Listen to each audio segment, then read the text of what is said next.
What's up, guys? Welcome back to THI. I'm Jacob Turner. He's Andrew Jones. We're here for a Carolina basketball-related daily drop as we're asking the question, how important is Caleb Wilson this season for UNC? And a guy that comes in incredibly highly rated, a guy that a lot of Carolina fans are super excited about, and a lot of Carolina fans saw the clip that came out last week of him dunking over, I believe it was Zayden High. I don't know why I'm not 100% confident. I'm 99% sure it was Zayden High, wasn't it? A lot of screenshots done, and Zayden kind of reverse angled Greg Paulus.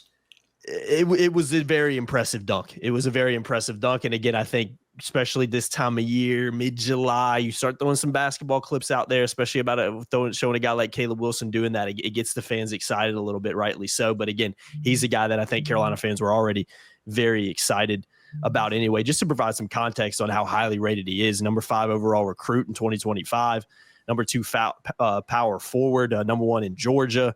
I mean, again, just a guy that comes in incredibly highly rated and a lot to like about what he can potentially be for North Carolina this season. So it's an interesting convo because I think how good Caleb Wilson ends up being essentially is going to affect the starting lineup. We've done a lot of talk this offseason kind of looking at what is a probable starting lineup for North Carolina, and I think we've kind of come to agreement that it feels like best case scenario, Caleb Wilson is in there at that 4 position.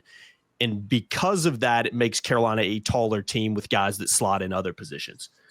Now, on the caveat, let's say Caleb Wilson maybe comes in, struggles a little bit, has some of those freshman growing pains, doesn't start. I think that puts Carolina in a different position where maybe it's a lot smaller lineup, which we saw last year didn't work out very well for North Carolina. So I don't want to say, the success of Carolina's season hinges on Caleb Wilson being good or bad. I don't think it really comes down to that, but I do think there is a conversation here of, okay, how important is he for North Carolina, though? Because I think he is important. So, AJ, what is your take on it? You look at Caleb Wilson, all the hype around him, excitement coming in, and the skill sets there. I know you've talked a lot about David Sisk, our very own David Sisk, about Caleb Wilson and his high school resume. But for what we've heard, extremely hard worker, wants to continue to develop his game despite being a very talented kid already. What is your take on Caleb Wilson and his importance for the Tar Heels this season? I'm glad you mentioned David's name because we haven't mentioned him in a while. David is going to be with us in our next step when we make that announcement, just so you guys know. Yep. I'm very excited about that. David is the best in the business, so we're very excited to have him moving forward. Caleb needs to be really good, not just for this team, but for other reasons, which I'll get to in a second. As far as this team goes, they need a 4 who could score. He may not be a huge prolific scorer, but he should be able to score some. He strikes me as someone that should be pretty good around the rim, should be able to clean up some stuff around the rim. And depending on I know we've seen a lot of clips of his perimeter game and stuff like that. I'm going to pull you in football. I'll believe it when I see it. Yeah, I hear you. So, but I do like the idea of how he could play off Henry Vesar. I do like the idea that he's physical and he's got a lot of oomph in his game. And people I've talked to for a while over there now, like this off season, one of the things that he was doing in his workouts before he got to Chapel Hill, he's continued to do in Chapel Hill. He's a guy that goes early and he stays late. He is determined to get something out of every time he's on the court. He's not someone who takes his talent for granted, which some guys do. They have to learn how to have that burn. They got to learn how to burn. He's got the burn. There's something about his game at this point in time for North Carolina that he will be a big need, and Hubert's going to have to just kind of let him go. Say, son, you got all this talent for a reason, and I got to let you become who you're going to become. Instead of tightening a lot of things and maybe releasing him slowly like he's done with some guys in the past. And it's also probably best case for this team because they need dogs. There's a lot of dog in his game, but freshmen, sometimes it takes a while to be that guy. If he's that guy right away, and I think that exhibition at BYU is going to be fascinating because guess who's going to be on the other side? AJ Dybantsa. Mm-hmm. And Caleb's going to be, I know it's an exhibition game. I want to make a statement. You want a guy with that kind of mindset. And everything I've heard is he's giving all indicators right now he's that kind of guy. The other reason it's very important that he has a good year because A, it helps this team. B, they need the narrative to shift about Hubert and about this program. Drake Powell didn't do didn't do that any good. And Drake wasn't trying to throw shade. He was just being honest as Drake can be. Even when I talked to Drake in Milwaukee, he said, look, I could have developed more. And even then he was sort of hinting at things weren't sort of run through him. He didn't get enough kinds of touches that would show more of his game. And he's told the media that since the NBA did. He was telling them before the draft. Ian Jackson, what he said when he left. We all know what the Cadeaux have said. They weren't put in position. He needs to be put in position to excel, and then he needs to excel at a high level and show other kids out there Hubert Davis will let a freshman take off and do what he can do. Mm-hmm. He won't have him corralled and just slowly kind of loosen the reins on him. He's going to let him go and let him fly. And I think the metaphor for that image from the video is letting him fly. They got to let him fly. They got to let him be who he is, and they have to play through some of those warts early on. He's got to go through that process. I think the schedule helps, but Hubert has to marry himself to Caleb Wilson being a 28-minute-a-game guy and someone who could be one of your dudes right out of the gate. Now, if he's not good enough, then that's a different question. That's a different topic altogether. There's no reason to believe he's not good enough. Mm-hmm. There isn't anything that would lead anyone to believe he's not good enough to be a 28-minute guy. So therefore, he must be a 28-minute guy for this team, but also for a lot of other factors. I think he's very intriguing for a number of different reasons too. Obviously, he's very talented. I know David and you've talked a little bit about he's maybe not considered an elite scorer out of high school, still very efficient scorer and still very talented in that respect, but he's not, again, maybe considered one of the most elite scoring, forwards in the country. Maybe I'm out of turn with that, but I think I'm pretty accurate in saying that. But I think one of the things that stands out about him is what he does. We're talking about what he is good at, right? I think he's a very good transition player. I think you saw the clip right there of with the Zayden high dunk. I mean, that was a in transition type play. He has those violent kind of downhill drives and big dunks. Those are something that are, synonymous with his game. I think he's got a high offensive IQ as well. And he's also a guy that I think is a good off-ball finisher too. So he's not someone who has to be necessarily ball dominant as a forward in order to just get his buckets. I think he can contribute in different ways. But there's two other things that I find very intriguing about him. I think his game translates well to Hubert Davis's offense. What I mean by that is the spacing. I think the spacing at Carolina that we've seen Carolina play with could unlock his game a little bit more. And I also think is a two-way player too, AJ. I think his defensive upside is high too. And maybe that's not something that gets talked about as much, but I think there's a chance that you look at his game and his athleticism in particular on the defensive side, that I think you can make a case he's one of the best defenders in the 25 class. How does that translate to the college level, especially if you're starting at the 4, remains to be seen. But I think the way he excelled, he's a player who likes to play in space. I think that offensive, it fits him in that respect. I think the defensive potential is there as well. Now, translating to what that means in year one is hard to do, but I do think it is intriguing that the environment I think he's being brought in and the role that he's going to be asked to have, I think it fits his skill set. It's not like you're bringing in a guy like Pete Nance in the portal who was, really talented and did some really nice things at Northwestern, but the role that he was being kind of fit in, it just from minute one, you're kind of like, it doesn't work here. If we're in a situation early in the season where you're kind of trying to put Caleb Wilson in a position that doesn't work for him, then, we'll have similar problems. But I think his game translates well to what Hubert Davis ultimately wants a forward to do. Do you agree with that? Do you kind of see what I'm trying to say there? Yeah, I think a big part of that, and by the way, David Sisk has raved about his defense for a year and a half. Mm-hmm, mm-hmm. So I think that's there. There's an aggressiveness defense. He's one of those guys that can make a play on a drive on a baseline, knock a ball off the driver's knee out of bounds, immediately point the other way. Like he's got some of that in his game.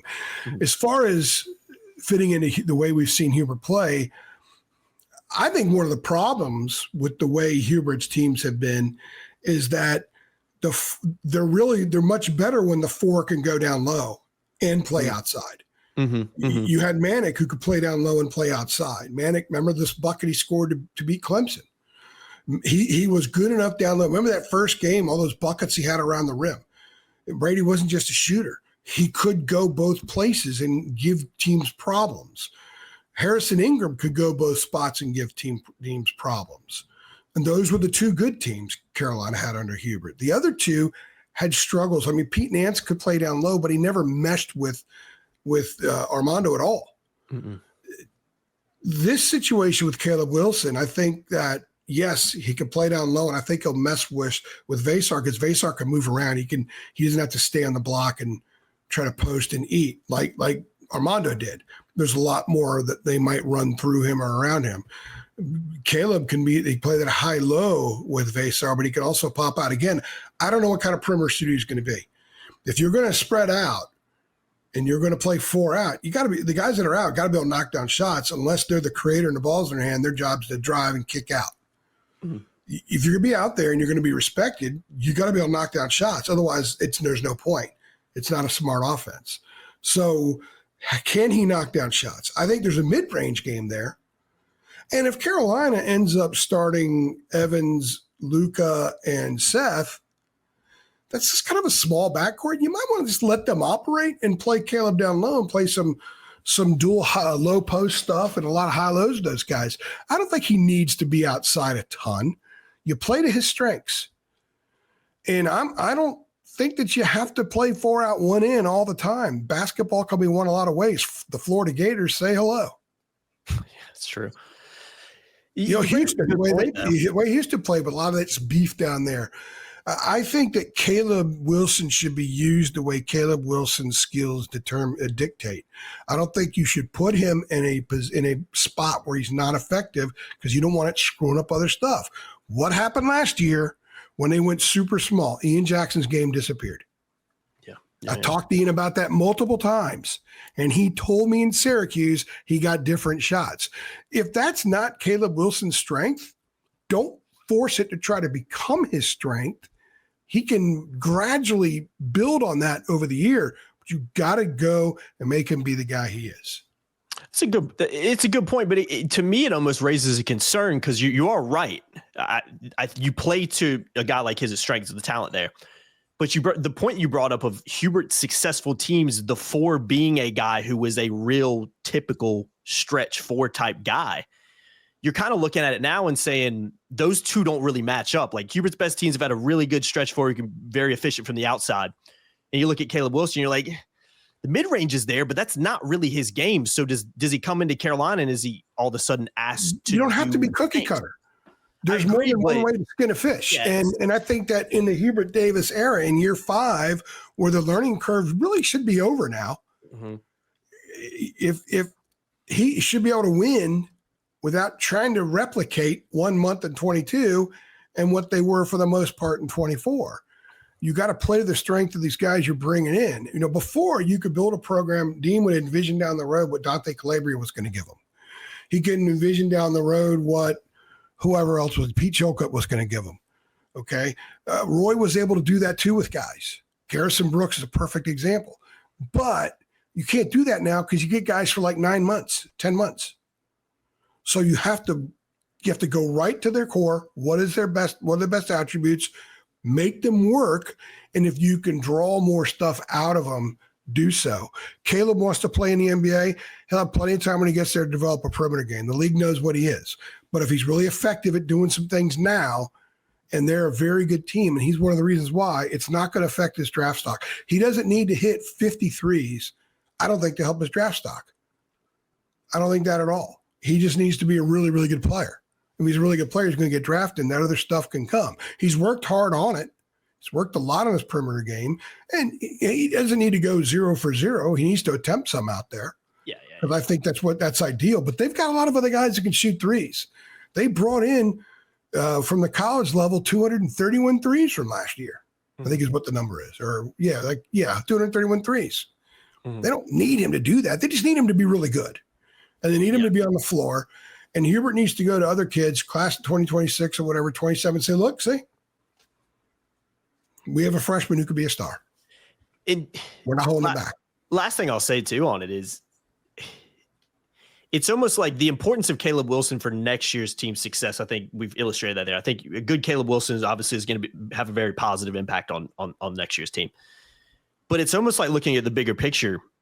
If let's say Caleb Wilson does come in and struggles, maybe not being played to his strengths. And now you're looking at, multiple guys under Hubert Davis. You're looking at Ian Jackson last year, maybe Caleb Wilson this year, who come in as these highly touted true freshmen who kind of stagnate a little bit, who end up leaving because, they didn't have the year they wanted. They weren't, being utilized in the right way.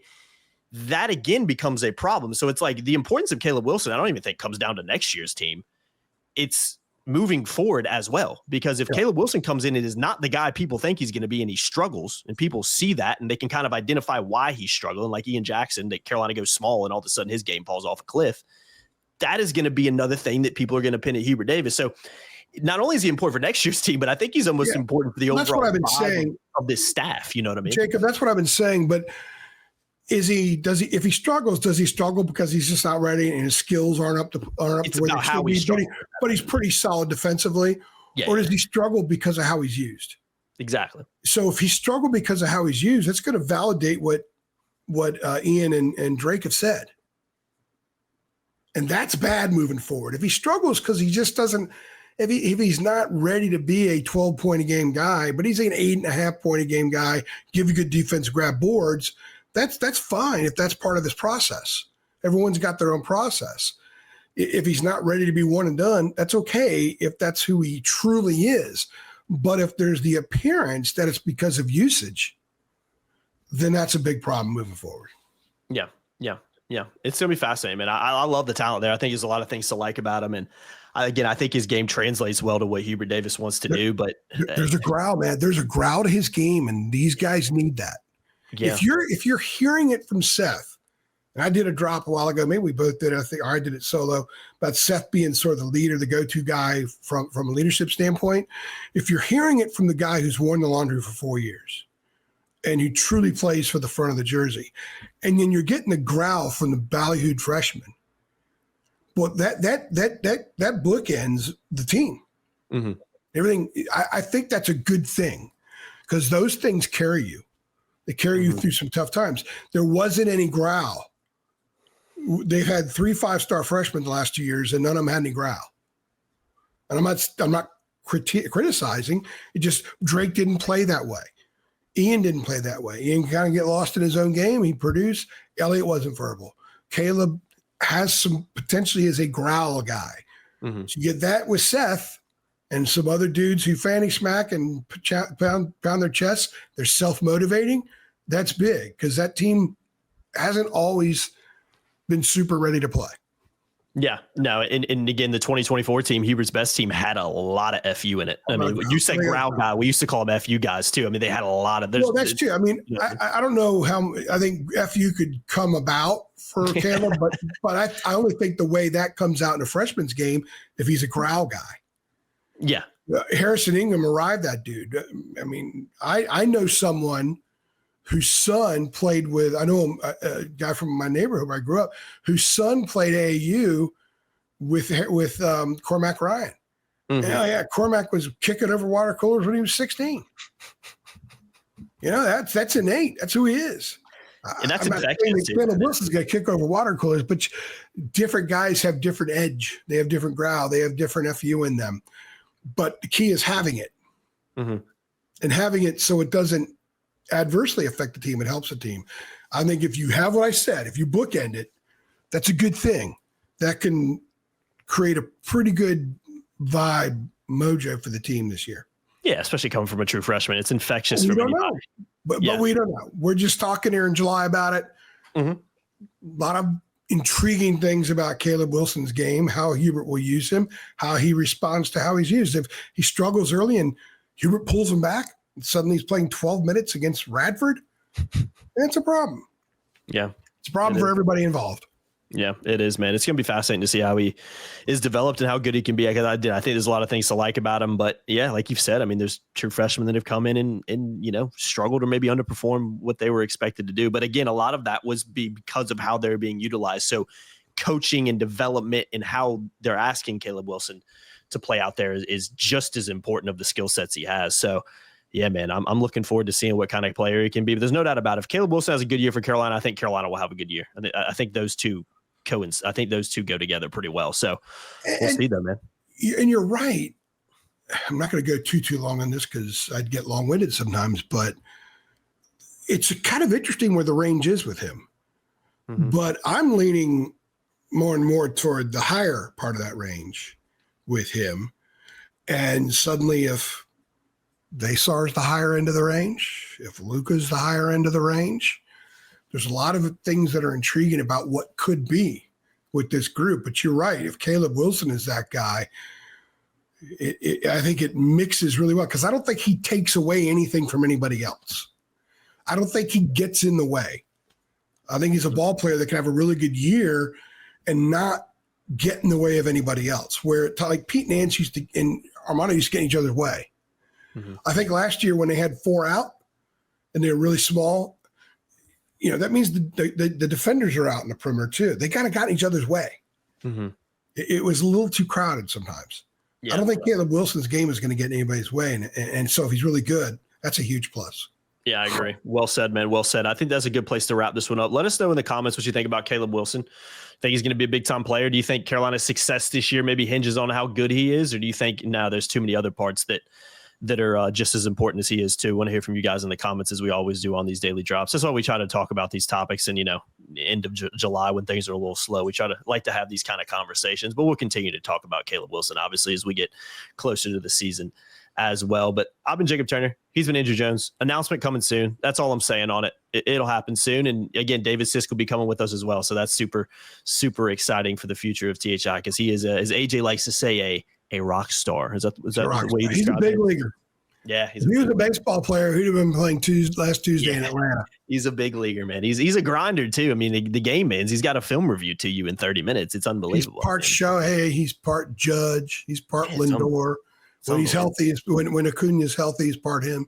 Got a 600-word, film review with 10 clips in it, and gets it to you 30 minutes after the game. 600 words. Where are you? 1,200 words. Easy. Yeah, I'm about to say I probably went low end. 600, the first half of it, I should say. He texted me the other day and said, "Man, I'm ready. Let's work. I'm ready." I said, "I'm with you, brother. I'm with you." It, man. Good golfer too, man. Good golfer. He posted on Twitter. I mean, he's out there shooting high 70s. I was like, David, I didn't know you were that good, man. He's passionate. You may find him doing a golf story or two. Hey, man, I'm all for it, man. Whatever it takes. I'd love to see David. Lots of interesting things coming. Yeah, it is. We're excited about it. Appreciate it. Make sure you guys stay locked to all our social channels. Bigger and better than ever. Yeah, 100%. And for all the news, when it comes, be on our social channels, links below. And then if you subscribe to YouTube, we'll obviously talk about it on here as well. So, yeah, guys, appreciate it. See y'all next time. Thanks.